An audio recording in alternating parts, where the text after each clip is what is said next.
Senpai with Liquid's top laner. Thank you very much, gentlemen. I am here with Lorlo, the terror of tight lane, top lane for Team Liquid himself.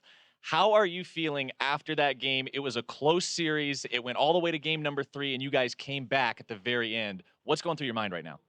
Yeah, that was by far like the most nerve-wracking set I've played because I knew if we won that game, like we still have a chance to like make playoffs, not get relegated, and that game meant so much for not only my teammates but for myself. So, yeah, I was super nervous. I made a lot of mistakes. I blame myself for that, but my team played incredibly well, so I'm really proud of them.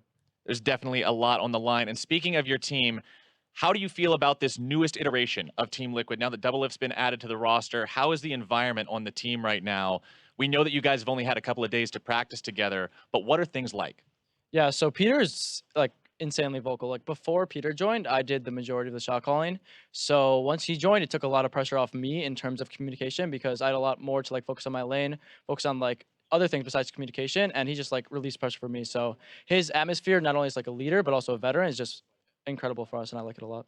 Speaking of your own lane, looking forward into the future now, you guys' first match in the next week is going to be up against Team Dignitas. And for you, that means laning up against Someday, who there's been a lot of hype around so far this split. How do you feel about that individual matchup for yourself?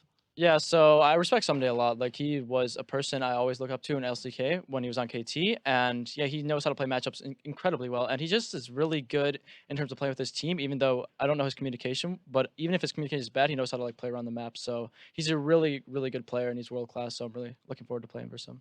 Should definitely be a good matchup. And one more question for you now. With this victory over Team Envy, Team Liquid's playoff dreams are still alive, still a possibility. You're still in the running. What are you guys going to be doing to prepare for these last 2 weeks of games, these last 4 series that will or will not that will determine whether or not, I should say, you do make it into playoffs? Yeah, so I think this last week we didn't get as much practice as we wanted to with Peter. We still have a lot of things to iron out, and I think going into next week we can start from like a completely fresh week, and that's just gonna lead to like us practicing our mid to late game way better, and you won't see as many sloppy games as you did like today. So I'm looking to fix up our mid to late, and then we'll be a really dominant team. Well, here's hoping all that preparation works out well for you guys. Enjoy your victory today. You all definitely earned it. Going to throw it back over to the guys on the analyst desk.